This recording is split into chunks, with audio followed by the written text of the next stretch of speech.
Ya, tentang mengenai hati-hati loh. Kita mulailah dengan menerapkan yang disebut dengan analisis mengenai dampak lingkungan. Supaya aspek sosial, ekonomi, ekologi, visible, silakan aja di situ kan gitu kan. Sehingga kita akan menghasilkan sesuatu yang bagus terhadap bangsa ini. Gimana pandangannya itu, Mas? Analisis mengenai dampak lingkungan itu harus. Ada beberapa kejadian, mungkin kejadian yang salah misalnya sudah dilakukan proyeknya, amunannya belakangan. Ya tentu itu tidak semua ya. Pasti saya kira ada kasus, betul, ada kasus. Nah ke depan mudah-mudahan ya ini kita saya kira AMDAL itu harus.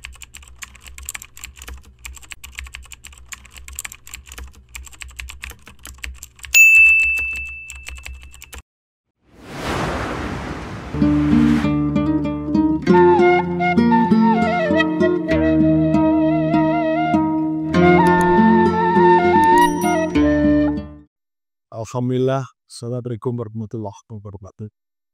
Kawan-kawan pro konservasi, kawan-kawan pro lingkungan. Hari ini kita ingin membahas hal-hal yang berkaitan dengan kebijakan pemerintah Indonesia. Kabinet Merah Putih itu mengarah kepada berkaitan dengan kesejahteraan. Lalu dalam konteks kita dalam ilmu lingkungan, saya mengarah kepada pertanian berkelanjutan. Pagi ini saya ditemani oleh seorang guru besar IPB. Jabatannya adalah Ketua Program Studi. Asal satunya untuk program S3. Prof. Didi, selamat pagi. Selamat pagi Rohadi, assalamualaikum warahmatullahi wabarakatuh. Waalaikumsalam. Alhamdulillah, alhamdulillah sehat juga Rohadi. Siap. Terima kasih ini sudah diundang nih senior saya Prof. Insya Allah berkah. Kita bisa lihat bahwa topiknya besar, Mas. Memang meniru seniornya Prof. Topik sama, saya kira hati kita sama sekarang. Mudah-mudahan. Baik. Sebagai insan akademisi, Prof ya. Apalagi yang mengelola program studi, tentunya menyediakan berbagai macam yang berkaitan dengan kebijakan, teknik, sampai kepada hal-hal yang menyangkut ya soal lingkungan nih, supaya jangan sampai ada dampak lah setiap di atas. Kita prinsipnya membantu dan mendorong pemerintah. Saya kira wajib sebagai insan akademisi, maka ya kita mengerahkan segala daya agar supaya mendorong pemerintah ini sukses. Dari segi pangan tentunya. Prof, hari ini kita akan mengarah kepada sustainability agriculture. Yaitu perlu dukungan nih, tanah, perlu dukungan lahan, masyarakat. Ini kan sesuai dengan ilmu lingkungan nih. Sangat sesuai. Sangat sesuai ya. Gimana pandangannya bahwa tadi soal kebijakan ini, kira-kira insan perguruan tinggi gimana? Cara memandang kebijakan pemerintah itu. Baik, terima kasih Prof. Hadi. Kalau boleh mulai dengan apa yang pernah disampaikan oleh Presiden Republik Indonesia kita yang pertama, Bung Karno, bahwa pangan itu adalah hidup matinya suatu bangsa. Oke. Jadi pangan itu kebutuhan elementer, jadi harus disediakan. Dan itu problematik karena memang kita punya penduduk yang jumlahnya sangat banyak ya, tahu ya berdasarkan sensus penduduk terakhir tahun 2020 271 juta, ya itu sudah meningkat lagi. Itu semua memerlukan pangan. Walaupun dengan kemajuan teknologi dan seterusnya, kebutuhan-kebutuhan lain juga dipenuhi, tapi pangan itu tetap elementer. Oleh karena itu harus kita sediakan, harus mutlak itu pasti mutlak. Semua kan perlu pangan. Nah, pangan bisa bermacam-macam, tapi notabene penduduk kita masih pangan pokoknya beras. Jadi beras pokok kan pokoknya beras. Cuman memang ke depan harus kita kurangi nih ketergantungan pada beras. Namun untuk saat ini kita masih harus menyediakan dalam jumlah yang cukup, dapat diakses oleh semua orang, dan dalam pemerataan karena negara kita dari Sabang sampai Merauke sangat luas, kadang juga masih ada aspek infrastruktur yang belum memadai dan seterusnya, sehingga ketersediaannya belum terlalu merata. Berarti ya, saya potong sedikit itu, berarti soal keberlanjutan pertanian menjadi soal yang sangat penting ya, sangat penting, hal penting yang mencakup ini supaya masyarakat juga jelas. Soal-soal mengenai kemandirian, ya, mengenai ketahanan dan mengenai kedaulatan pangan. Kira-kira itu ya aspek ya ada sustainable agriculture ya, gitu. Gimana ceritanya terus? Ketahanan pangan. Intinya adalah bahwa dalam konsep ketahanan pangan itu pangan harus tersedia untuk semua dan dapat diakses oleh semua. Kira-kira begitu. Lalu diterjemahkan juga di dalam undang-undang kita ya tentang lahan pertanian pangan berkelanjutan, kemudian tentang pangan dan seterusnya. Ada juga konsep food security, ketahanan pangan. Ada kemandirian, ada kedaulatan pangan. Nah, kira-kira kalau ketahanan pangan itu adalah kan pangan harus tersedia bagi semua dalam jumlah yang cukup Dan bisa diakses. Ya. Cuman itu memang konsep induknya. Nah, untuk negara kita perlu diterjemahkan secara lebih real gitu, karena negara kita seperti yang saya sampaikan jumlah penduduknya banyak, ya, sehingga yang diperlukan banyak. Ya. Kalau memerlukan banyak pangan, kalau hanya bisa menyediakan dan dapat diakses oleh semua, mungkin kita bisa beli dari luar negeri, impor. Hanya saja katakanlah kita bicara masih soal beras. Ya. Kalau kita mengimpor beras untuk sejumlah 276 juta, tentu kita harus menyediakan, tentu itu dibelinya dari mana? Jadi pasar dunia juga mungkin nanti akan bergejolak. Oleh karena itu kita harus menyediakan pangan untuk kita sendiri mampu menyediakan. Nah, disitulah konsep kedaulatan pangan jadi penting. Kedaulatan pangan itu adalah bagaimana supaya kita bisa berdaulat untuk menyediakan pangan dari sumber-sumber kita. Dan lebih lanjutnya nanti ke kemandirian pangan, kita bisa mandiri, tidak tergantung kepada negara lain. Saya kira itu konsepnya, saya kira tadi ya. Jadi kalau kita kembali ke IPB, University, jadi kan dulu kan kita mengatur asas pertanian, ya luas. Bukan cocok tanam soal padi saja, tetap juga soal mengenai perikanan dan peternakan. Tapi diskusi kita hanya pertanian, teknik pertanian, sawah, kira-kira ya. Kira-kira itu adanya ke sana kan. Jadi perikanan sama peternakan kita lepaskan. Bagaimana fungsi tugas pokok dari seorang dosen untuk inline dengan mendukung government soal ya apakah agriculture sustainability, ada soal mengenai ketahanan pangan, kemandirian. Ya.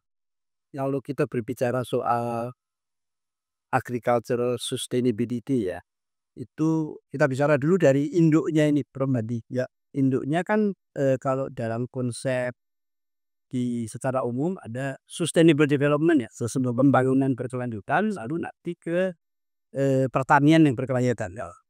Nah, kalau pembangunan berkelanjutan saya kira kita semua sudah tahu, dimulai dari ada pada waktu itu conference tingkat dunia, ya, dimulai dari Stockholm tahun 1972 yang kemudian menjadi Hari Lingkungan Hidup Sedunia. Kemudian dilanjutkan dengan di Nairobi tahun 1982 sampai ke Rio de Janeiro tahun 1992 dan seterusnya sampai sekarang. Itu sustainable development. Intinya adalah bahwa di dalam sustainable development itu bagaimana kita ada juga laporan Komisi Brennan ya tahun 2000 ya, bahwa kita itu hidup di dalam satu bumi ya. Only one earth ya. Jadi oleh karena itu ya kerusakan lingkungan di satu sisi akan merusakkan semua, kira-kira gitu. Nah, tentu kemudian juga di Rio de Janeiro diimplementasikan dalam berbagai sektor melakukan Agenda 2001 ya, termasuk di dalamnya sustainable agriculture, jadi sektor pertanian juga. Jadi sektor pertanian itu adalah searus irama dengan sustainable development, sustainable. Ya, saya kira gitu sektor pertanian. Jadi kalau sustainable agriculture tentu saja kalau diterjemahkan ya sesuai dengan sustainable development tadi, itu adalah pertanian yang memberikan manfaat untuk generasi saat ini tanpa mengabaikan kemampuan generasi mendatang untuk juga melakukan memanfaatkan sumber daya. Kira-kira bagaimana sih supaya sustainable agriculture bisa begitu? Itu bukan hanya agriculture-nya selesai, tapi manusianya sustain juga ya. Manusianya harus Yang disupport oleh produk-produk pertanian. betul. Jadi saya kira ada dimensi-dimensi ya. Ada dimensi ekologinya, bagaimana pertanian itu tidak merusakkan lingkungan, menggunakan sumber daya secara efisien dan seterusnya. Kemudian ada dimensi sosialnya juga, bagaimana petani bisa sejahtera. Kalau petaninya nggak sejahtera, nanti nggak berhasil juga. Tujuan kita kan petani. Tapi juga aspek ekonomi harus bagus juga, karena kalau secara ekonomi nggak bagus kan, ya susah juga nanti tidak berkelanjutan. Gitu. Saya kira itu inti dari pertanian berkelanjutan ya. Kalau kawan alhamdulillah nih, jadi artinya bahwa seirama dengan keinginan pemerintah, maka satu aspek daripada kaum akademisi yang kita lihat dalam triple helix, jadi peran daripada akademisi memang kelihatannya sangat penting. Maka tadi ada 3 asas yang dikembangkan oleh IPB University, khususnya mengenai program studi pasca sarjana tentang lingkungan hidup, yaitu aspek sosial, aspek ekonomi, dan aspek ekologi lingkungan. Itu harus menjadi satu kesatuan. Visible. Gitu Mas. Iya.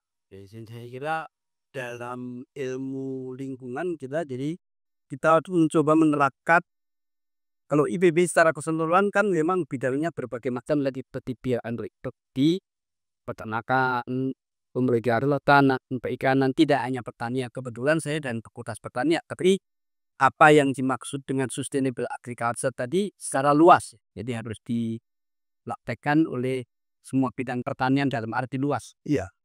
Saya masuk kepada aspek soal tanah dan lahan. Jadi berarti saya ingin masuk ke dalam keahlian dari Mas Widi nih. Artinya sejegal tanah. Itu katanya berbeda. Supporting kepada pertanian ini ya. Kemudian apalagi kalau kita lahan sebagai satu tanah luas. Status, kemudian harga, barangkali macam-macam lah. Dan itu akan mempengaruhi mengenai kondisi produktivitas, kualitas, mengenai produk-produk pemberian. Bagaimana tuh pandangan semacam itu? Jadi kesesuaian lahan. Kesesuaian lah. Jadi karena tanah berbeda-beda tadi, kebutuhan tanaman juga kan beda-beda. Oleh karena itu harus disesuaikan. Kalau kita mau mendapatkan produksi yang tinggi, kita nanam di tempat yang paling sesuai. Dengan Kalau ditanam di tempat yang nggak sesuai, produksi bisa tapi nggak tinggi. menyebabkan kegagalan. Betul. Jadi efisiensi penggunaan lahan itu adalah menggunakan lahan sesuai dengan karakteristiknya, termasuk di dalamnya kesuburan, fisikanya dan seterusnya gitu ya. Jadi ini satu saran yang penting kepada pemerintah ya. Jadi artinya soal tanah dan lahan harus mendapat perhatian yang serius supaya sesuai dengan tujuan pembangunan mengembangkan yang disebut dengan konsepsi ketahanan, konsepsi kemandirian, prinsip kedaulatan daripada pangan. Ya. Mas, ini selanjutnya Indonesia bervariasi. Ya. Dari Sabang sampai Merauke, betul. Ada satu pulau yang ya memang makan beras ya tahunannya. Ada satu pulau yang makan sagu. Ada pulau lain campuran, ada jagung kan itu kan. Bagaimana pertimbangan ini kepada masuk kepada rencana pemerintah itu? Ya, jadi ada pertanyaan perhatian ini ya. Di soal Indonesia luas, sama soal pangannya. Bahwa Indonesia luas ya, dan kalau dulu dari sisi tanahnya ya, dulu ada nyanyian Kus-Kus ya, Apa itu? bahwa tanah dan batu jadi tanaman. Ya. Nusantara ya. Dalam nyanyian itu eksplisit terbesit bahwa Indonesia ini subur, Sangat subur. sangat subur. Yes. Nah, tapi kalau kita lihat lebih detailnya sebetulnya enggak serata-rata juga semudah iya, karena kesuburannya beda-beda. Tadi itu Pulau Jawa itu yang paling subur, guys. Ada pulau-pulau lain yang, oleh karena itu tanaman yang tumbuh juga beda-beda ya. Secara tradisional ada berbagai pulau yang punya tanaman khas yang kemudian menjadi pangan tradisional. Misalnya sagu. Papua. Kalau di Papua, kalau di Sumatera ada juga di Kepulauan Meranti. Meranti juga ada. Iya. Kemudian juga kalau di Papua itu juga ada ubi jalar ya. Ubi jalar. Teman-teman di Madura mungkin lebih makan jago ya lebih dulu. Cuman memang itu yang harus dikembangkan supaya ketergantungan kita kepada beras itu nggak semakin besar ya. Oke. Konsumsi per kapita beras sekitar 81 dari 5 tahun lalu sekitar 113 jadi. Itu artinya bukan soal tanah dan kondisi lahan, tetapi juga bagaimana persepsi yang ada pada masyarakat tempadan yang ada variasi daripada makanan pakan itu makanan tadi persis seperti makan. Ya, jadi saya kira itu persis ya. Oke. Jadi aspek diversifikasi pangan ini menjadi penting supaya ya kita bisa menggunakan sumber daya kita sesuai potensi kita dan mengurangi kebutuhan juga untuk sumber daya yang sebetulnya kalau teman-teman di Papua misalnya kan ya kalau memang potensinya ubi jalar kita galakkan ubi jalar dan seterusnya gitu ya. Baik. Jadi kalau gitu maka ujungnya tadi ya itulah yang kita sebut dengan pertanian secara berkelanjutan. Ya. Tetapi ada ancaman tentang perubahan iklim Ya. global. Jadi tentunya kita juga harus menyesuaikan lagi nih, bukan hanya soal sosial, bukan hanya soal yang berkaitan dengan tanah dan lahan. Itu ada soal global loh. Iya.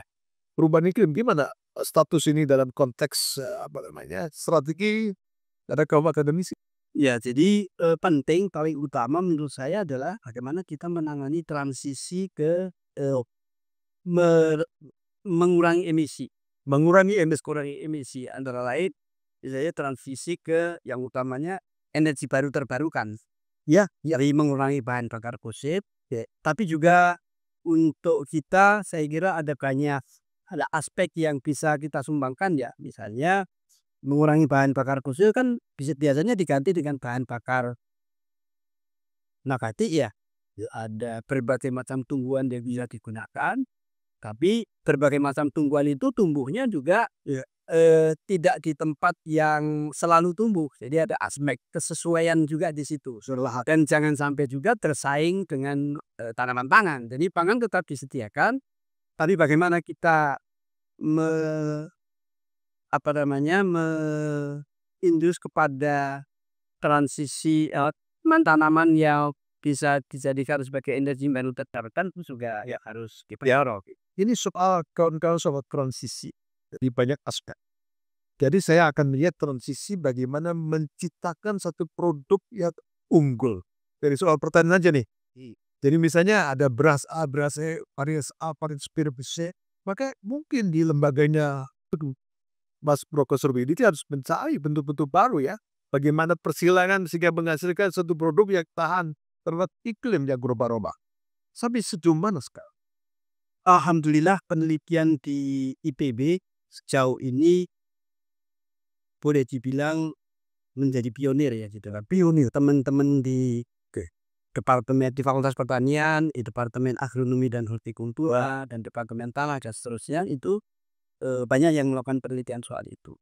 Misalnya di Departemen Agronomi itu banyak yang melakukan penelitian bagaimana menemukan varietas-varietas unggul yang tahan terhadap perubahan iklim, misalnya tahan banjir, tahan genangan, tahan kekeringan. Saya kira ada list itu di IPB ya, saya kira. Jadi artinya bahwa IPB sendiri sudah aware kepada sistem meningkatkan produktivitas dengan mencari bibit yang unggul, dengan bagaimana mencampurkan antara A dan B sehingga menghasilkan C. Betul, alhamdulillah. Nah hanya saja memang itu perlu kerjasama ya. Berarti kita kan nggak bisa kerja sendiri. Ya. Ada pemerintah yang mempunyai wewenang untuk itu. Karena itu kerjasama antara IPB dengan Kementerian Pertanian dan lembaga yang lain itu ya tetap harus ya. Kita nggak bisa kerja sendiri kan lalu ini direkomendasikan petani langsung itu kan nggak bisa. Karena begini juga Mas, ya ini kawan-kawan di sana barangkali banyak pertanyaan dari masyarakat. Misalnya, katakanlah IPB fungsinya kan untuk mencari varietas baru, perubahan iklim dan sebagainya. Lalu mereka menunggu jenis apa yang cocok. Jenis apa nih yang cocok nih? Kira kalau dari sisi informasi IPB sudah cukup banyak ya, ada IPB, Pak Rektor juga sering mengenal pemerintah ya dan lain-lain. Tapi tentu saja seperti yang saya sampaikan tadi, nggak bisa kita rekomendasikan sendirian. Harus ada endorse dari pemerintah ya bahwa ini boleh. Kalau kita ujuk-ujuk nyelonong gitu kan, secara formal nggak boleh juga itu. Jadi oleh karena itu kerjasama tadi antara IPB dengan pemerintah, tentu juga dengan masyarakat, masyarakatnya harus mau. Kalau harusnya mau ya. Jadi saya kira sinergi ini ke depan mungkin perlu bisa lebih kita tingkatkan lagi, terus kita latihkan. Kawan-kawan unsur kolaborasi antara pemerintah yang mengambil kebijakan dengan perguruan tinggi sebagai, ya saya mengatakan gudang ilmu, gudang pemikiran. Juga satu lagi Mas, bagaimana dukungan dari kaum swasta, filantropi ya, kan duit kan perlu dari sana. Betul. Gimana? Ya saya kira itu harus ya. Penelitian kita banyak yang tentu ada biaya dari pemerintah, tapi juga penelitian yang kerjasama dengan swasta sangat penting. Karena pembiayaan dari pemerintah kalau kita lihat negara kita GDP anggaran untuk penelitiannya relatif ya, kemudian relatif kecil, ke depan perlu ditingkatkan. Oleh karena itu peran swasta masih ditutup juga ya. Nah, 3 tadi sudah jelas. Ya, kawan-kawan kita bisa menyebut dengan the triple helix. Ya, kolaborasi itu memang gampang diucapkan, susah dilaksanakan ya Mas ya. Karena masing-masing punya egois. Jadi berarti ini contoh saja kementerian yang berkaitan dengan pertanian adalah kementerian pertanian. Ya, tuh. Gitu kan. Jadi bagaimana links antara kawan-kawan akademisi dengan kawan-kawan di pengambil kebijakan kementerian pertanian? Ya kebetulan kalau di IPB saya kira banyak teman-teman dosen di IPB yang memang ditugaskan juga atau diminta juga di Kementerian Pertanian. Jadi selama ini baik sekali karena memang alumni kita juga banyak dari pengambil kebijakan termasuk di kementerian lain ya. Oke. Mudah-mudahan ini bisa berlangsung dengan baik terus gitu ya. Ini satu lagi yang tadi perubahan iklim sudah mulai ditangani secara konsekuen, secara bertahap. Memang masalahnya besar. Tetapi juga banyak keluhan. Saya mencoba ke kawan-kawan petani dari Antintara. Itu keluhannya adalah tidak ada tenaga-tenaga muda yang involved di bidang pertanian. Itu tantangan berat bagi kita, berat sekali ya bagi IPB maupun juga teman-teman fakultas pertanian yang lain adalah ketertarikan. Jadi ketertarikan di masyarakat, ketertarikan untuk bertani rendah. Ketertarikan masuk ke fakultas pertanian juga relatif rendah juga. Relatif rendah ya. Nah, ini ke depan coba kita naikkan, kita perbaiki. Oke. Antara lain dengan kalau kita di IPB ada mata kuliah namanya pertanian inovatif. Nah, pertanian inovatif ini kita mengajarkan aspek-aspek yang menjadi inovasi yang nanti bisa diterapkan juga oleh para mahasiswa. Alhamdulillah mahasiswa banyak yang tertarik. Nah, mudah-mudahan ini di perguruan tinggi, di masyarakat juga memang penyuluhan dan bagaimana itu meningkatkan supaya sarana prasarana ya supaya bertani ini makin menarik, itu juga harus terus dilakukan. Soal kredit bank, soal bagaimana mengakses benih, kemudahan-kemudahan, kemudian juga mungkin subsidi dan seterusnya. Itu mudah-mudahan ini pemerintah aware saya kira ya, supaya dapat kualitas gitu. Penting sekali. 80% dari penelitian kami, tim kami, Bogor Natur Indonesia bahwasannya masyarakat pedesaan Pantura itu berkeinginan untuk maju, dan mereka banyak yang jadi TKI. Kerja ke Indonesia, pergi ke Arab Saudi, pergi ke Eropa, pergi ke Korea, dia melihat kemajuan. Coba oh katanya, saya dipanggil Pak Haji, di sana pakai teknologi. Saya juga suka kalau naik traktor nggak pakai cangkul. Jadi berarti ada satu perubahan kepada soal-soal dia menggunakan mesin-mesin modern ya. Gimana kondisi Indonesia ini gimana ke arah sana? Jadi untuk pertanian yang baru mungkin nanti di luar Jawa ya. Tapi kalau untuk di Jawa saya kira kita masih petaninya masih petani skala kepemilikan lahannya kecil. Ya sehingga tapi mudah-mudahan itu bisa kalau untuk penerapan mekanisasi itu seharusnya agak sulit. Tetapi aspek-aspek lain seperti pemupukan intensif, kemudian penggunaan bibit benih unggul dan seterusnya mudah-mudahan itu bisa meningkatkan pendapatan mereka ya. Dan paling penting juga adalah penyuluhan pada petani supaya petani lebih tertarik lagi termasuk anak keturunannya. Karena orang memang salah satu sumber adalah banyak adalah usia petani kita memang sudah ada tua ya. Saya ingin memperdalam aspek yang dibahas awal tentang pertanian berkelanjutan, sustainable development atau agriculture development. Karena kita fokusnya ke sana nih. Tadi banyak sekali soal, ada masalah A, masalah B, C, sehingga tadi dari segi akademisi, terutama bagaimana visi dan misi program studi S3, S2 mengenai TSL, program studi ilmu lingkungan, mengarah ke sana, Sobat Agus. Jadi Prof Hadi, kembali ke soal sustainable agriculture ya. Jadi memang tantangan untuk pertanian dalam konteks perubahan iklim ini besar. Itu tantangan utama. Ada tadi perubahan suhu. Perubahan suhu itu sangat berpengaruh terhadap pertanian. Jadi kalau misalnya kesesuaian lahan untuk padi kalau dulu itu antara ketinggian 100 sampai 300 meter. Oke. Dengan iklim yang naik itu ya geser itu. Ya kan? Contoh itu contoh salah sesuatu. Tapi demikian juga soal curah hujan. Oke. Curah hujan ya tidak menentu ya. Ada kejadian banjir, tanah longsor, tapi juga di lain pihak ada kekeringan dan tentu sangat berpengaruh terhadap berbagai bisnis. Jadi cuaca ekstrim kemudian juga itu berpengaruh terhadap hama dan penyakit yang buatnya ledakan hama ya. Jadi karena dengan perubahan suhu, perubahan iklim ini tentu sangat drop. Oleh karena itu dalam konteks sustainable agriculture tadi itu yang harus kita jawab. Artinya kita harus melakukan tindakan supaya pertanian lebih berkelanjutan menjawab tantangan perubahan iklim. Artinya ada mitigasi ya kira-kira, ada langkah-langkah. Ada kira itu tantangan ke depannya ya. Ya, ada mitigasi dan ada adaptasi ya. Betul. Untuk mencari produk-produk bibit-bibit unggulan. Ya. Karena kira Mas, saya ingat saja saya orang petani. Ya. Jadi sejak kecil ikut ya namanya Pantai Pantura tuh pertaniannya pertanian lahan basah. Iya. Rawa-rawa kan itu kan. Jadi dulu ada jenis namanya padi lugut. Saya juga mencari-cari padi lugut tuh kayak apa itu. Udah hilang namanya, keburu hilang. Pemilihan karena dia menyesuaikan dengan banjir itu. Ya. Terus sampai segini saya turun dari perahu ya segini itu masih di luar anunya si padinya kan. Aduh kalau saya ada sekarang itu hebat sekali ya. Jadi artinya saya melihat ini perlu modernisasi ya. Yes. Dari segi laboratorium atau tidak dan kapasitas researchers, institusi research. Jadi kita mengenal bukan hanya perguruan tinggi ya untuk research tapi juga ada BRIA.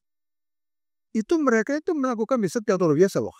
Nah ini bagaimana connecting antara IPB atau Nadal University lah, mungkin UGM dan sebagainya dengan BRIN yang digadang-gadang sebagai fungsi utama dalam soal riset ya. Alhamdulillah kita hubungannya sangat baik. Jadi misalnya dalam aspek praktikal ya, dalam aspek praktikal teman-teman di Badan Riset dan Inovasi Nasional misalnya ya mereka sangat mendorong untuk publikasi, tapi juga sangat mendorong pendidikan bagi para peneliti. Misalnya peneliti itu sekarang minimal harus doktor. Minimal harus dokter. Iya. Oleh karena itu banyak teman-teman di BRIN yang sekarang disekolahkan ke kita. Ke IPB. Dan tentu juga ke Universitas Erlangga ya. Jadi ada namanya DBR, Doctor by Research. Itu asalnya dari BRIN mereka. Jadi mahasiswa saya sekarang udah banyak itu DBR dari BRIN.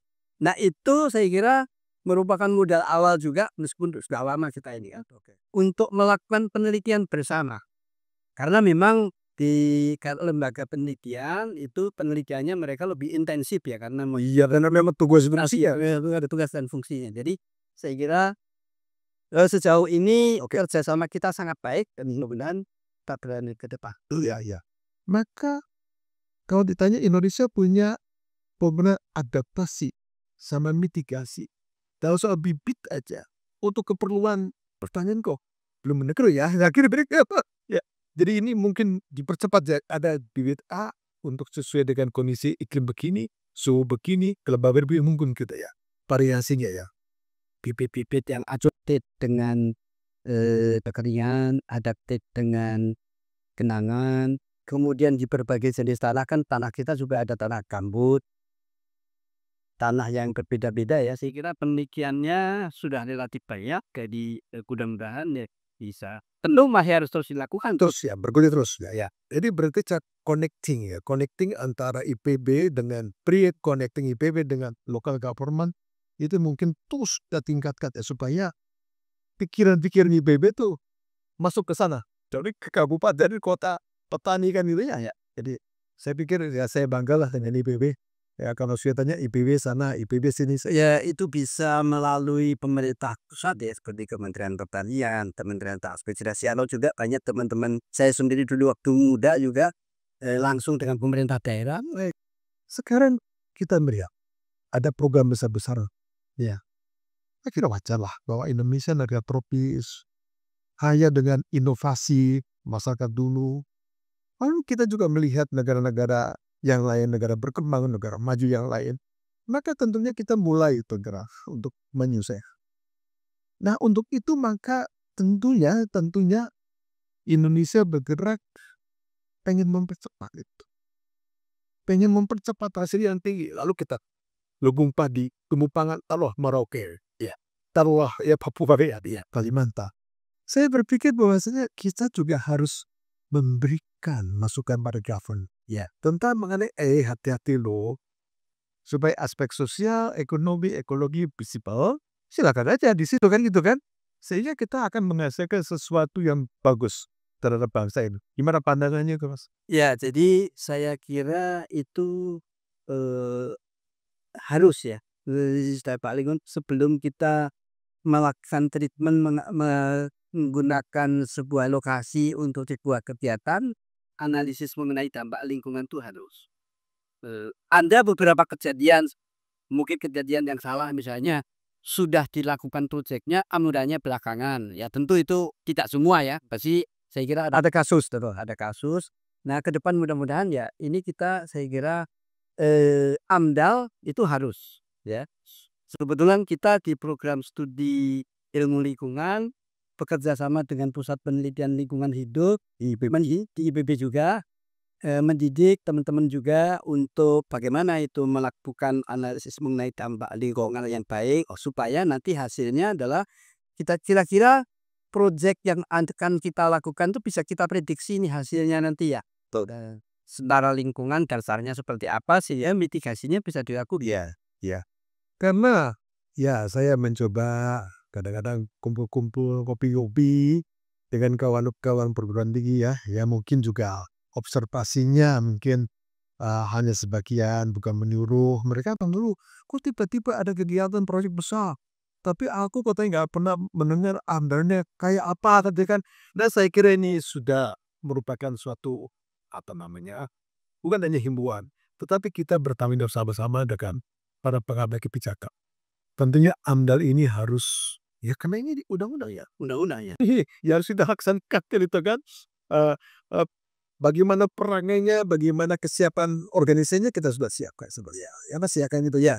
Kebetulan di Pusat Penelitian Lingkungan Hidup CPB, teman-teman di PPLH termasuk salah satu yang secara formal memang diizinkan melakukan karena tidak semua boleh melakukan sertifikat harus ada syarat. Jadi kita saya kira banyak tenaga ahli kita yang sudah punya sertifikat tapi secara institusi juga kita tersertifikasi untuk melaksanakan AMDA gitu ya. Ya baik. Kita sebagai ya akademisi tentunya sangat netral, tapi berdasarkan kisi-kisi scientific ya. Jadi artinya sekarang kan akan ada persiapan. Saya menjurus kepada satu titik Merauke. Ya, Orang kan kadang-kadang ini ya, untuk sebagai gudang pangan dan ya kita setuju kan, kita kan setuju. Tetapi tadi bahwasannya Merauke adalah majority adalah ya masyarakat adat di sana banyak sekali.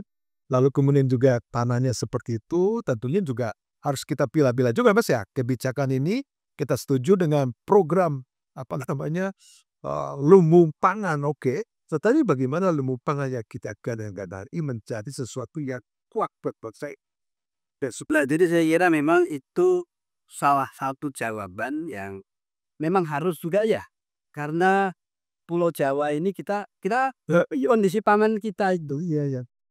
50% dari pangan padi nih ya, Iya. itu masih tergantung pada Pulau Jawa.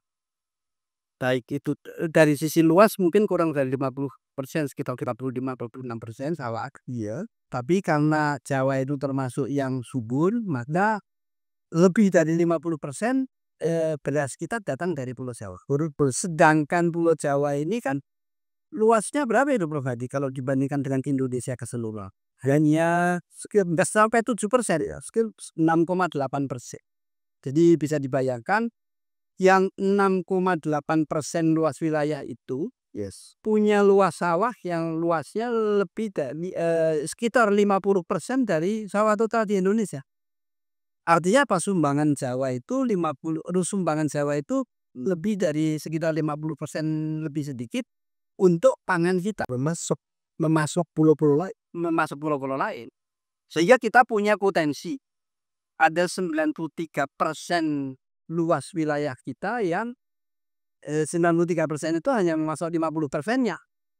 Jadi oleh karena itu wajar kalau pemerintah juga mengembangkan pusat-pusat untuk menambah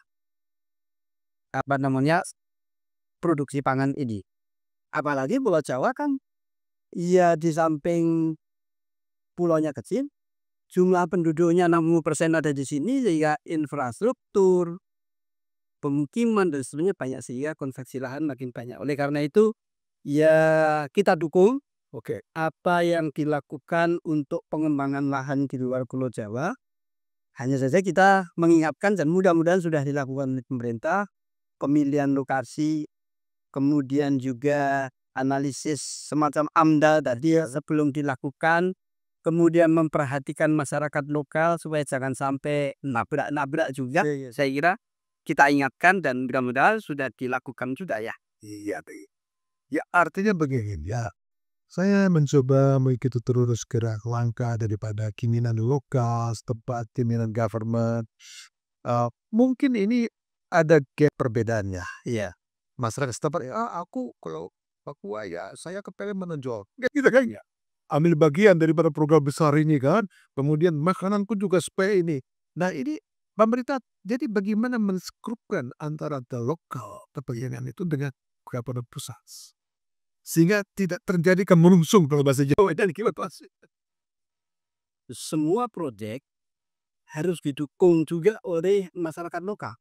Karena kalau enggak, itu enggak akan berhasil itu podcast. Jadi salah satu dari kembali tadi ke sustainable agriculture adalah bagaimana agriculture ini didukung oleh masyarakat lokal. Oleh karena itu prinsip bahwa jangan meninggalkan masyarakat itu harus ya, tidak boleh diabaikan, supaya juga di sana kan ada hutan adat, ada masyarakat adat dan seterusnya. Mudah-mudahan itu sudah bisa diakomodir. Nah tentu cara mengakomodasinya bisa berbeda-beda dari satu tempat ke tempat lain tergantung situasi. Tapi saya kira ya kita akademisi dari perguruan tinggi menyarankan begitu. Mudah-mudahan dalam praktikalnya yaitu pemerintah bersama-sama dengan kita juga akademisi untuk melaksanakannya. Ada hal-hal yang belum kita ungkapkan dalam diskusi nih Mas Paragar. Dalam pemikiran yang masih ada. Sebenarnya bro, saya kebetulan ketua program studi ilmu pengelolaan sumber daya alam dan lingkungan. Ketuanya yang S2-nya ada Prof. Hadi Susilo Arifin, saya ketua di S3. S3-nya itu kami mendidik Dan artinya untuk menjadi master maupun untuk menjadi doktor ya, Oke. di ilmu lingkungan, ilmu lingkungan. Kebetulan hari ini Prof. Hadi mengundang saya untuk berbicara lebih spesifik ilmu lingkungan yang melukik ke sustainable agriculture. Nah, saya kira kita berusaha untuk menyumbangkan bagaimana pengetahuan yang ada, karena ini adalah sebuah program studi yang multidisiplin, Bro. Iya. Multidisiplin itu artinya dosennya bisa datang dari semua departemen disiplin ilmu, semua disiplin ilmu, ya. Sehingga entah teman-teman dari peternakan, entah teman-teman dari kehutanan, entah teman-teman dari pertanian itu juga bisa, karena yang kita ajarkan adalah metodologinya.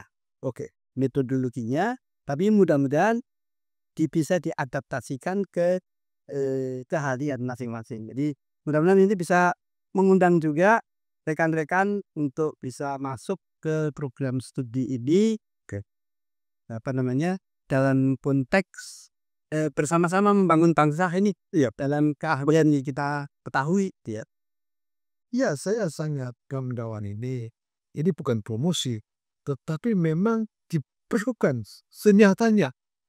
Jadi ada masalah-masalah lingkungan yang berkaitan dengan sustainable agriculture. Ya. Tentunya ada change, ada perubahan mengarah ke sana. Tentunya dari sudut pandang daripada program studi PSL maksudnya adalah bagaimana menyiapkan kurikulum, bagaimana memasukkan kepada para mahasiswanya, baik S2 maupun S3, untuk siap di bidang manapun mengarah kepada peranannya dalam tadi kesiapan pangan, ketahanan pangan, apalagi kemandirian pangan, kedaulatan pangan, kira-kira gitu. Aslinya luas ya Mas ya. Luas banget ya gitu ya. Jadi itu kita ramu dalam kurikulum. Kebetulan kan kalau di Indonesia ada kewajiban-kewajiban untuk akreditasi dan seterusnya ya. Jadi kita sudah terakreditasi unggul. Luar biasa. Selama Mudah-mudahan nanti Kedas yang mengusahakan supaya kita sedang melakukan tahun ini, insya Allah melakukan akreditasi internasional. Jadi mudah-mudahan itu, karena yang kita anukan itu ada dua, Prof. Hadi. Ada kelas reguler, ada kelas penyelenggaraan khusus. Dua kelas. Kelas reguler itu adalah yang biasanya yang ikut itu adalah dosen-dosen dari berbagai perguruan, LSM juga Mas. dosen-dosen LSM dari berbagai perguruan tinggi dan berbagai lembaga. Pemerintah daerah, Dia pemerintah daerah yang punya waktu artinya Senin sampai Jumat. Tapi ada juga kelas khusus. Kelas khusus itu walaupun jam pelajarannya sama lah ya. Kelas khusus itu tuh Jumat malam dan Sabtu. Tapi kalau satu mata kuliah cuma jamnya sama, nggak boleh dibedakan. Itu banyak yang ikutnya itu adalah para penyelenggara pemerintahan, para pejabat yang dari Jakarta, yang dari pemerintah daerah, itu ada sedikit banyak. Nah itu tujuannya kalau yang kelas reguler tadi, ya kita mengembangkan ilmu, mendidik teman-teman untuk bisa meningkatkan kapasitasnya. Tapi juga kelas reguler, kelas penyelenggaraan khusus penting juga, karena itu salah satu cara kita untuk mempercepat aplikasi ya. Karena kalau yang kita didik pejabat, aplikasinya lebih cepat. iya itu sih ya. Baik Mas, jadi ini kan kelihatannya ya saya mengobservasi ya, bukan hanya itu ya. Ya, hampir semua universitas Indonesia itu ada yang namanya jurusan PSL. Ya, jadi berarti kalau kita jumlah tenaga cukup banyak nih untuk menyiapkan tadi masalah-masalah climate change, soal agriculture dan sebagainya. Sehingga bagus sekali deh. Dengan semakin banyaknya yang belajar tentang lingkungan kita semakin baik. Walaupun dalam kenyataannya belum tentu juga ya. Nah, persoalan makin tambah juga. Iya. Ngejar persoalan itu mungkin kita kadang-kadang ketinggalan di ya. Alhamdulillah kita kalau dilihat dari dulu kan PSL ini didirikan oleh para pemrakarsanya dulu, termasuk Prof. Hadi, dan ya tahun 75, 76 itu salah satu yang pertama di Indonesia. Sekarang sudah banyak ada lulusan kita hampir menjadi ketua program studi di banyak tempat di universitas, sehingga mudah-mudahan ini kita bisa menyebarkan terus. Ya, Prof. Idi, barangkali setelah mendalami hal-hal yang berkaitan dengan pengembangan program studi, rasa sarjana tentunya untuk sehari-hari. Maka tentunya ada masalah-masalah ya. Mungkin tidak usut banyak masalah, apalagi satu lagi yang paling urgen apa ya? Persoalan yang masih harus kita menjadi PR kita semua adalah bagaimana kita berada dalam satu gelap langkah. Karena kadang-kadang antar sektor itu berbeda. Egoisme sektoral itu masih ada. Oke, Bagaimanapun juga program kita baik, kalau egoisme sektoral kadang-kadang untuk menyatukannya itu perlu proses. oke. Nah, kebetulan kita pelajari juga di program studi kita bagaimana memadukan, memodelkan Oke. andai kata antar sektor ini bisa satukan Satu arah. satu arah. Ya, jadi Termasuk di dalam kebijakannya, iya, di dalam apa namanya penganggaran.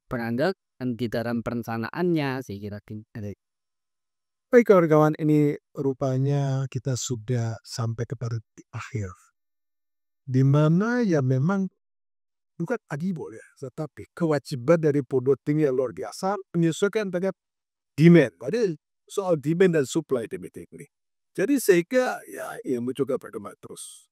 Untuk itu kita ya sangat wajib dan wajar kalau mengucapkan terima kasih kepada para pengampu, pengasuh perguruan tinggi termasuk Prof. Idi. Terima kasih Prof. Idi. terima kasih sudah diundang Prof. Tadi. Terima kasih banyak, mudah-mudahan bermanfaat ya, menjadi berkah. Baik, jadi kawan-kawan ternyata yang disampaikan Prof. Idi tadi sudah maju sekali. Program studi ilmu lingkungan, bukan hanya di IPB. Ada antara league together antara berbagai badan universitas untuk menyongsong tadi program pemerintah yang disebut dengan Kabinet Merah Putih untuk mengarah kepada perbaikan gizi, perbaikan kecukupan pangan dan sebagainya sehingga kita negara maju dan negara. Terima kasih kawan-kawan semua, terima kasih atas video ini. Assalamualaikum warahmatullahi wabarakatuh. Salam konservasi. Salam konservasi.